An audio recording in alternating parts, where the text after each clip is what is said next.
Tha se o dash me shky mocën me vakt. Ishin kënë martu një 2 vllazën për i herë. Kur hinë dhonër, njonit i kish pahin një mocë në kërvet. Nisi ajo më bërtit aty mjau edhe të kapi aj për 2 komve e të shkyo mocën e të gjujti për jashtë. Ajo nusja qysh ish në divan aty u tët u shashtres.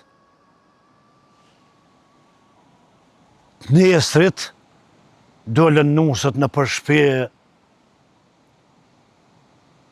Ajo nusja që ati që kish shky mocën, punojke, nigojke, u palojke. Kjo tjetra hiq.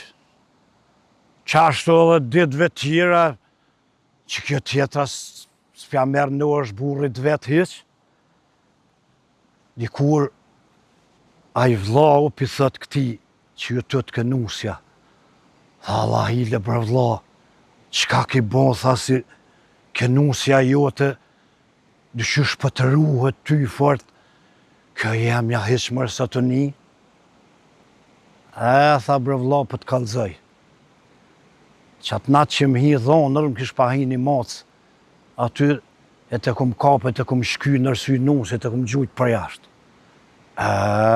Thot që ta kalzoj, qohet kënë promje, këj vlau tjetër e të merë një mocë, parë se më shku më ra edhe të shtin aty në qilirë.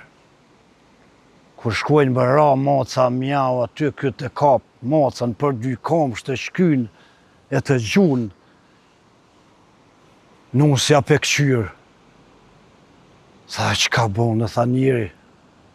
Tha, e shkyva, tha mocën, tha se hisë jetë një për mu. Ati vlau tem, tha pitutët nusja, tha se e ka shky mocën, kërë hi dhonër. Tha, laj bre njëri, tha, veç që morën qafë badihava mocën. Tha, se o dash me shky mocën me vakt, tha tash badihava e ki.